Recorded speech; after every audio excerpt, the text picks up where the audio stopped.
इनाम।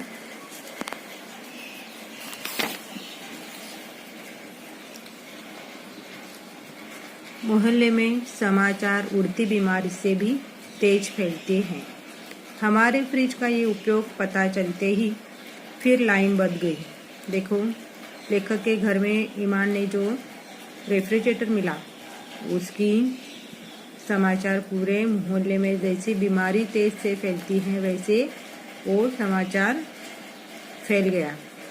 तो उन्होंने बताया कि हमारे फ्रिज में जो भी चीज़ें रखती हैं, क्या क्या करती है, वो सब देखने के लिए लाइन बंध गई। और कोई देखो क्या क्या लेकर आ रहा था, कोई रोटी ले रहा था, कोई पराठे, तरह तरह के साग, नाना प्रकार की मिठाइयाँ, ये सब फ्रिज में रखने के लिए लेकर आने लगे। चमनलाल उनके पड़ोसी लखनऊ गए तो टोकरा भर करेले ले आए, क्योंकि मेरठ में अभी नहीं मिल रहे थे। उनके मेरठ में वो नहीं मिल रहे थे, इसलिए उन्होंने लखनऊ से टोकरा भर लेकर आए और वो भी फ्रिज में रखने के लिए लेकर आए। बनर्जी कोलकाता से संदेश और खीर महीने भर के लिए लेकर आए। तो उन्होंने देखो खीर यानी कुकुम्बर, काकड़ी जो है वो सब क्या लेकर आए, वो मिठाई और खीर लेकर आए महीने भर के लिए खाने के लिए। रेफ्रिजरेटर ने हमें अपनी चीज़ों के लिए जगह न बराबर मिलती थी। जिनका रेफ्रिजरेटर था उनको फ्रिज में उनको अपना सामान रखने के लिए जगह नहीं मिलती थी। उसकी कोई चिंता नहीं।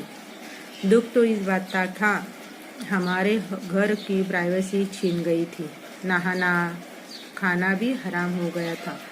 लेखक बता रहे कि रेफ्रिजरेटर में हमारे फ्रिज में ताकि काफ़ी जगह नहीं थी, लेकिन दुख इस बात का था, उनको उस बात की चिंता नहीं थी। उस बात की चिंता थी कि उनकी प्राइवेसी छीन गई थी। उनको नहाना खाना भी हराम हो रहा था। खाना खाने के लिए बैठेंगे तो भी लोग आते थे कि यह चीज़ें हमारे रखो। नहाने के लिए जाएंगे तो भी दरवाज़ा बजाते थे कि अरे मैं आया हूँ, जरा फ्रिज में ये मेरी चीज़ रख लो। ऐसे उनको सब ने परेशान कर गया था। बड़े परेशान, करे तो क्या करे समझ में नहीं आता था। जी करता था किसी को रेफ्रिजरेटर दे दूं और फिर उसकी मुसीबत देखकर ताली पीट पीट कर नाचूं, किंतु उसमें लोगों की अमानत जो पड़ी थी। देखो, लेखक बड़े परेशान थे। उनके समझ में नहीं आ रहा था कि अभी क्या करें। ऐसा उनके मन में वो सोच रहे थे कि चलो रेफ्रिजरेटर किसी को फ्री में दे दूं, वो देने के बाद उसकी मुसीबत यानी मेरे ऊपर जो मुसीबत आई है वो मुसीबत देखकर मैं ताली पीट कर नाचूं। लेकिन बाद में सोचने लगे कि लोगों की अमानत जो पड़ी है इसमें, तो कैसे मैं किसी को दे दूं। चिंता ने चेतना की चिता सजा दी, यानी मन में बहुत बुरे विचार आने लगे। क्या करें। उस दिन कैलाश आया। मोहल्ले में रहता था पर मोहल्लेदार से अधिक था। कहने लगा, सिंधी आलू मुझे बड़े अच्छे लगते हैं, सो पत्नी से काफ़ी बनवा के लिए है। उनमें अपने फ्रिज में रख लो, जिस दिन खाने को जी करेगा ले जाया करूँगा। उसने बोला कि उनका फ्रेंड आया, कैलाश मोहल्ले में रहता था। वो कहने लगा कि मुझे सिंधी आलू बहुत अच्छे लगते हैं, तो मैंने मेरे पत्नी से बनवा लिए। ये आपके फ्रिज में रखो, जब मेरा मन चाहेगा तब मैं उसको लेकर जाऊंगा और खाऊंगा। उस दिन रेफ्रिजरेटर में तिल रखने की जगह नहीं थी। मैंने उसे अपनी बेबसी बताई। बिगड़ कर बोला, अच्छा जी, अरे गहरे नत्थू खैरे तो तुम्हारे बाबा लगते हैं, और यार लोगों की चीज़ रखने को लाचारी है। देखो, उसमें बता दिया कि आज तूने लाया है लेकिन फ्रिज में जरा भी जगह नहीं है। तो वो बिगड़ कर बोला कि अरे गहरे नत्थू खैरे, यानी जो महत्वहीन लोग हैं उनके लिए तुम्हारे पास टाइम है और मेरी चीज़ रखने के लिए लाचारी है। मैंने पत्नी से आंखों में पूछा। उसने भी सिर हिला दिया। उसने भी, लेखक ने उनकी तरफ देखा कि अभी क्या करने का, तो उसने भी बोला हाँ ना, अभी भी फ्रिज में रखने के लिए जगह नहीं है। वो भाप रहा था अच्छा मुझे दिखाओ, मैं जगह कर लूँगा। उसने वो बांपने लगा। अच्छा तो मुझे तो दिखाओ, मैं क्या करूँगा, फ्रिज में जगह कर लूँगा। अब दोनों उसे निराश करते हुए वास्तव में दुखी थे। पहले से उनको ये बोला कि मैं हमारे फ्रिज में तिल रखने के लिए जगह नहीं है, और अभी इसके लिए वो दुखी थे। लेकिन वो बोलने लगे कि चलो मुझे दिखाओ। तो उन्होंने फ्रिज खोल दिया। देखो ये सुझाव खुद न देने की मूर्खता कर रहे थे।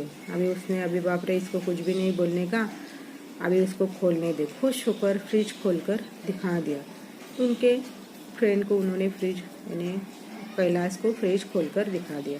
फ्रिज भरा नहीं, कहिए व्यंजनों से आटा पड़ा था। यानी फ्रिज भरा नहीं, व्यंजन है जो जो चीज़ थी उससे वो एकदम पैक हुआ था। देखकर तबीयत घबराती थी, देखकर ही तबीयत घबराती थी, ऐसा लेखक बोल रहे। कैलाश ने ऊपर नीचे झाँका, दृष्टि भी अंदर घुसने का इनकार कर रही थी। सहसा उसने एक कांच का कटोरा निकाला और विमला से पूछा, भाभी जी ये सिल्वर क्रीम किसकी है? कैलाश ने पूरा फ्रिज झाँका तो भी नज़र अंदर घुसने के लिए इनकार कर रही थी, इतना वो पैक था। उसने एक कांच का कटोरा निकाला और बोला कि इसमें क्या है भाभी जी, ये सिल्वर क्रीम किसकी है? तो भाई लेखक के पत्नी ने उत्तर दिया, अपनी है। तो फिर इन्हें रखने का क्या फ़ायदा? ऐसी चीज़ तो पेट में पहुंचनी चाहिए। और देखो उसने वो दिमाग लड़ाया और सिल्वर क्रीम बाहर निकाली और दो कहकर उसने दो मुंह में रख ली, डाल दी उसके मुंह में। बाकी दो बची थी। हेमंत अमिता स्कूल गए थे और उसे जगह करनी थी, इसीलिए उन्हें हमने उद्रस्त कर दिया। और अमिता और हेमंत घर में नहीं थे, इसलिए वो दो जो बची थी सिल्वर क्रीम वो दोनों ने उद्रस्त ने पेट में डाल दी। 2-3 दिन में फ्रिज खाली हो गया। उसमें केवल हमारी चीज़ें थी। क्या आइडिया कैलाश ने उनको दे दी थी मालूम नहीं। देखो उनका फ्रिज 2-3 दिन में खाली हो गया। शांति बुआ अपना पनीर मटर लेने आई। क्या करे बुआ जी, इसमें मच्छर गिर गए थे इसलिए फेंक दिया। लेखक बोलने लगे कि बुआ जी क्या करें, हमने क्या किया, उसमें मच्छर गिरे थे इसीलिए उसको फेंक दिया। रामानुज ने मिठाई मांगी तो माफ़ी मांगने लगा। चाचा जी बड़ा शर्मिंदा हूँ, कल 3-4 मित्र आ गए थे, बाजार जाने का मौका न मिला, अपनी मिठाई से काम चला दिया। देखो लेखक ने क्या किया कि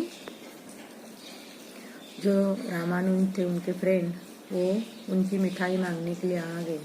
तो लेखक बोलने लगे कि चाचा जी मैं बड़ा शर्मिंदा हूँ, कल क्या हुआ, हमारे घर में 2-4 मित्र आए, बाजार जाने के लिए हमें मौका नहीं था और घर में कुछ नहीं था, तो आपकी मिठाई हमारे फ्रिज में थी इसीलिए हमने क्या किया, वो मिठाई उनको खिला दी। फिर मैं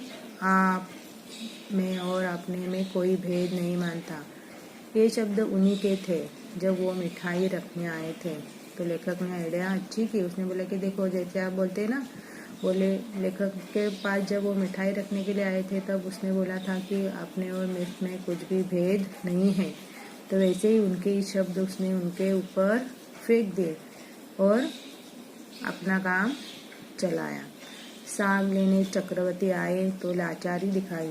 भाई तुम्हें तो पता है कल कैसी धुआंधार बारिश थी, यानी उसने बोला कि कल बहुत बारिश थी, तो इसीलिए उन्होंने क्या किया, लाचारी दिखाई कि तुम्हें पता था कल बारिश थी, इसीलिए क्या किया। पत्नी बोली जब घर में साग रखा है तो भीगने से क्या फ़ायदा, जैसा उन्होंने खाया वैसे हमने भी। तो उसने बोला कि कल बारिश की वजह से हम बाहर नहीं निकले, क्यों भीगने का, इसीलिए मेरे पत्नी ने कि क्या किया, जैसे उसने खा लिया वैसे मैंने भी आपकी साग खा ली। रमा पराठे को पूछ रही थी। विमला ने उत्तर दिया, सवेरे सवेरे एक साधु आ गए, बड़े पहुँचे हुए साधु थे, खाली हाथ कैसे जाने देती, घर में कुछ तैयार नहीं था, तुम्हारे पराठे दे दिए। जो विमला की फ्रेंड थी लेखक के पत्नी की रमा, वो क्या करने आई, पराठे पूछने के लिए आई थी। उसने पराठे रखे थे फ्रिज में। तो विमला ने क्या उत्तर दिया कि सवेरे सवेरे एक साधु आया था, बहुत पहुंचा हुआ साधु था वो, तो उनको मैं कैसे खाली हाथ जाती देती, तो कुछ भी तैयार नहीं था हमारे घर में, तो मैंने क्या किया, तुम्हारे पराठे दे दिए। रमा ने शंका उपस्थित की, किंतु तुम तो साधु संतों में विश्वास नहीं करती। तो उसके रमा उनकी फ्रेंड तो उसने बोला, अरे तू तो साधु संत के ऊपर विश्वास नहीं रखती, तो फिर तूने ऐसे उनको भिक्षा कैसी दी। विमला ने बताई, वह फिर सारे मोहल्ले को तंग करता।